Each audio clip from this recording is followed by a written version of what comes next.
आज हम इंसानों ने विज्ञान की मदद से कई सारे सवालों का जवाब ढूंढा है, लेकिन इस ब्रह्मांड में कुछ ऐसे भी सवाल हैं जिनका जवाब आज विज्ञान के पास भी नहीं है, जिनके जवाब ढूंढने में वैज्ञानिकों के भी पसीने छूट जाते हैं। तो आइए जानते हैं ऐसे कुछ सवाल जिनके जवाब आज वैज्ञानिकों के पास भी नहीं है। नंबर 10, क्या हम ब्रह्मांड में अकेले हैं? दोस्तों, जिन 10 सवालों का जवाब साइंस के पास नहीं है, उनमें सबसे महत्वपूर्ण ये भी है कि ब्रह्मांड में अरबों खरबों की संख्या में तारे मौजूद हैं, पर इन तारों से अधिक संख्या में ग्रह हैं और उनके उपग्रहों की तो गिनती ही नहीं है। तब सवाल ये उठता है कि क्या पृथ्वी ही एकमात्र ऐसा ग्रह है कि जहाँ जीवन है, या पृथ्वी के अलावा भी कोई और ग्रह है जहाँ जीव जंतु हैं, और अगर हैं तो वो कैसे दिखते होंगे, हमसे ज्यादा विकसित होंगे या हमसे कम? अभी इसके बारे में विज्ञान कुछ भी नहीं जान पाया है। यदि पानी में मछलियां नहीं होते तो हम इंसान यही मानते कि पानी में तो जीवन संभव ही नहीं है, क्योंकि यहाँ जरूरी मात्रा में ऑक्सीजन नहीं है, जबकि हर जीव जंतु को तो ऑक्सीजन की जरूरत पड़ती है। लेकिन पानी में रहने वाले जीव जंतु ये साबित करते हैं कि पानी में जीवन संभव है, भले ही जीने के लिए ये जरूरतें अलग अलग हो। तो फ्रेंड्स, हो सकता है कि दूसरे प्लेनेट पर रहने वाले जीव जंतु के लिए भी वहाँ का वातावरण ही अनुकूल हो। उनको जीने के लिए ऑक्सीजन की नहीं बल्कि अपने ही ग्रह के किसी मटेरियल की जरूरत पड़ती हो, लेकिन इसके बारे में ना ही स्पष्ट रूप से हम जान पाए हैं और ना तो कोई कल्पना कर पाए हैं। नंबर 9, क्या भगवान है? फ्रेंड्स, हम भगवान को कई सारे नामों से जानते हैं, जैसे कि गॉड, अल्लाह, खुदा इत्यादि। लगभग सभी मनुष्य यही जानते हैं कि इस सृष्टि का निर्माण भगवान ने ही किया है, पर वैज्ञानिकों का हमेशा से इस बात पर मतभेद होता आ रहा है। कुछ वैज्ञानिक भगवान को मानते हैं तो कुछ नहीं मानते, लेकिन ज्यादातर वैज्ञानिक इस बात को मानते हैं कि साइंस के अनुसार लगभग 14 अरब साल पहले एक भयंकर विस्फोट हुआ था, जिससे ब्रह्मांड का निर्माण हुआ। परंतु ये विस्फोट आखिर क्यों हुआ और इससे पहले क्या था? इस सवाल का जवाब वैज्ञानिकों के पास नहीं है। पृथ्वी पर जीवों की हलचल कैसे हुई, इस सवाल पर भी वैज्ञानिक उलझे हुए हैं। बिग बैंग और क्वांटम फिजिक्स की रहस्यमय दुनिया, जीवन जीने लायक धरती, सूर्य से इसकी बिल्कुल सही दूरी, इसका वातावरण, इसका चंद्रमा, ऋतु का आना जाना, दिन रात नर नारी का होना, सब कुछ इतना व्यवस्थित है मानो किसी ने सोच समझकर इन सब को बनाया है। ये सारी बातें कई लोगों को ये सोचने पर मजबूर कर देती है कि सृष्टि अपने आप तो नहीं बनी, बल्कि इसे किसी ने बनाया है और उसी को हम भगवान मानते हैं। लेकिन क्या भगवान का इस दुनिया में अस्तित्व है या नहीं? इस सवाल का जवाब वैज्ञानिक आज तक नहीं ढूंढ पाए। नंबर 8, ब्रह्मांड किस चीज से मिलकर बना है? फ्रेंड्स, जो भी मटेरियल हम अपने आसपास देखते हैं वो एटम से बने हैं, लेकिन पूरे ब्रह्मांड का केवल 5% हिस्सा ही एटम से बना हुआ है। बाकी 95% हिस्सा किस मटेरियल से बना है ये हम नहीं जानते। वैज्ञानिकों ने जितना भी अध्ययन किया है उससे ये पता चला है कि ब्रह्मांड का ज्यादातर हिस्सा 2 चीजों से मिलकर बना है। पहला है डार्क मैटर। वैज्ञानिकों का मानना है कि ये नॉर्मल मैटर से बिल्कुल अलग तरह का मैटर होता है। इसका काम ब्रह्मांड में बड़े पिंडों को जोड़ने का होता है। आप ये मान सकते हैं कि ये गैलेक्सीज को आपस में जोड़ने का काम करता है। दूसरा है डार्क एनर्जी। ये एक इस प्रकार का ऊर्जा है जिसे इंसान के आधुनिक यंत्र भी नहीं देख सकते।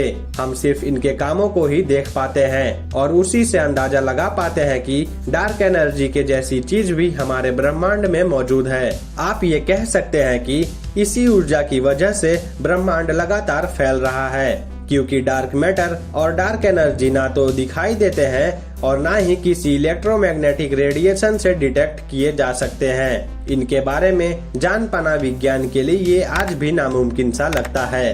नंबर 7, ब्लैक होल के अंदर क्या है? दोस्तों, जिन्हें ब्रह्मांड के बारे में जानने की इच्छा होगी उन्होंने ब्लैक होल के बारे में एक ना एक दिन जरूर सुना होगा। ब्लैक होल में ग्रेविटेशनल फोर्स इतनी ज्यादा होती है कि ये लाइट को भी अपनी तरफ खींच लेता है। यानी अगर आप किसी टॉर्च की मदद से ब्लैक होल के ऊपर से एक तरफ से दूसरी तरफ प्रकाश भेजने की सोचेंगे तो आपकी टॉर्च की लाइट सीधे ना जाकर मुड़ जाएगी और नीचे ब्लैक होल में चली जाएगी। लेकिन हम अभी तक ये नहीं जान पाए हैं कि कि आखिर उसके दूसरे तरफ क्या है। आइंस्टाइन के अनुसार ब्लैक होल अनंत रूप से छोटा हो सकता है, बल्कि वर्तमान में खगोल शास्त्री के अनुसार ये दूसरे ब्रह्मांड में जाने का द्वार भी हो सकता है, जिसकी शक्ति का इस्तेमाल करके हम काफी कम समय में दूसरे ब्रह्मांड में प्रवेश कर सकते हैं। नंबर 6, जीव चेतना कैसे काम करती है। फ्रेंड्स, सभी जीवों में जागरूकता है। हम अपने आसपास के वातावरण को समझ सकते हैं, हम अपने अस्तित्व के बारे में सवाल कर सकते हैं, हम अपना मकसद जानने की उत्सुकता रखते हैं तथा एक दूसरे से बात कर सकते हैं, और यही बात हमें सभी जीवों में सर्वोत्तम बनाती है। लेकिन हमें नहीं पता कि ये कहाँ से आती है और कैसे काम करती है। हमारा दिमाग सेंट्रल कंप्यूटर की तरह काम करता है और सभी शारीरिक क्रियाओं को संभालता है। हमारे दिमाग के स्कैनिंग से हमें ज्ञात होता है कि हमारे दिमाग में 100 अरब से भी ज्यादा न्यूरो सेल्स कितनी जटिल तरीके से एक दूसरे को इलेक्ट्रिक सिग्नल्स का आदान प्रदान करते हैं। मगर दोस्तों, दिमाग और चेतना एक नहीं है, क्योंकि इलेक्ट्रिक सिग्नल्स हमें ये नहीं बताते कि कैसे ये दिमाग चेतना का निर्माण करता है। ये अभी भी हमारे लिए एक रहस्यमय सवाल है। नंबर 5, सपने क्यों आते हैं। फ्रेंड्स, विज्ञान इस बात का पता तो लगा चुका है कि हम सपने कैसे देखते हैं, और यहाँ तक कि जापान में एक ऐसी टेक्निक भी आ चुकी है जिसकी मदद से हम अपने सपनों को बार बार देख सकते हैं। सोते समय जब हमारे दिमाग का न्यूरो सेल्स इलेक्ट्रिक सिग्नल्स का आदान प्रदान करते हैं, तब हम सपने देखने लगते हैं। कई वैज्ञानिकों का मानना यह भी है कि हम सपने तब देखते हैं जब हमारा दिमाग किसी इंफॉर्मेशन को एक भाग में से दूसरे भाग में भेज रहा होता है। लेकिन ये 100% सच नहीं है। हम सपने क्यों देखते हैं, सपने में दिखने वाली चीजों का आखिर क्या मतलब होता है, और सपने हमेशा इतने अजीब क्यों होते हैं, इन सभी प्रश्नों का उत्तर विज्ञान को आज तक पता नहीं चल पाया है, और शायद आने वाले 1-2 दशकों में भी इसका पता नहीं चल पाएगा।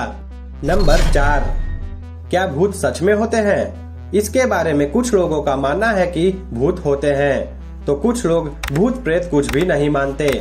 यूं तो भूतों को देखे जाने और उनके सबूत के तौर पर भूतों की फोटोज और वीडियोस इंटरनेट पर भरे पड़े हैं, मगर साइंस को अभी तक कोई ठोस प्रूफ नहीं मिला है जिससे ये कहा जा सके कि हमारे इस पृथ्वी पर भूत भी होते हैं। इसके लिए वैज्ञानिकों ने इलेक्ट्रोमैग्नेटिक फील्ड डिटेक्टर और थर्मल इमेजिंग कैमरा जैसे कुछ आधुनिक यंत्र भी बनाए हैं, लेकिन उनके हाथ कुछ ऐसा नहीं लगा जिससे सिद्ध हो सके कि भूत प्रेत होते हैं। मगर कुछ लोग भूत होने का दावा करते हैं। क्या आप भी भूतों पर विश्वास करते हैं? मुझे कमेंट बॉक्स में जरूर बताना।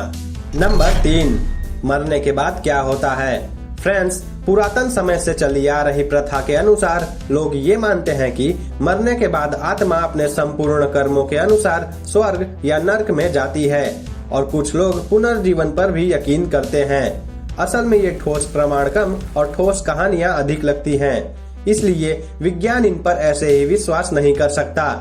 हमारे पास इतनी तो आधुनिकता आ चुकी है कि हम ये आसानी से बता सकते हैं कि ये इंसान कब मरने वाला है, लेकिन ये आज तक एक रहस्य ही बना हुआ है कि इंसान के मरने के बाद आखिर उनके साथ होता क्या है और उनकी चेतना कैसे और कहां चली जाती है। इस सवाल का जवाब जानते जानते शायद हम इंसान और भी ज्यादा आधुनिक हो जाएंगे और हम शायद अपने जन्म और मृत्यु को भी कंट्रोल कर पाएंगे। नंबर 2, धरती पर जीवन कैसे आया। हम मनुष्यों के पास जितने भी अनसुलझे सवाल हैं, उनमें से ये सबसे जरूरी सवाल है कि आखिर हम मनुष्य इस पृथ्वी पर कैसे आए, या फिर ये बोल सकते हैं कि इस पृथ्वी पर आखिर लाइफ की शुरुआत कैसे हुई।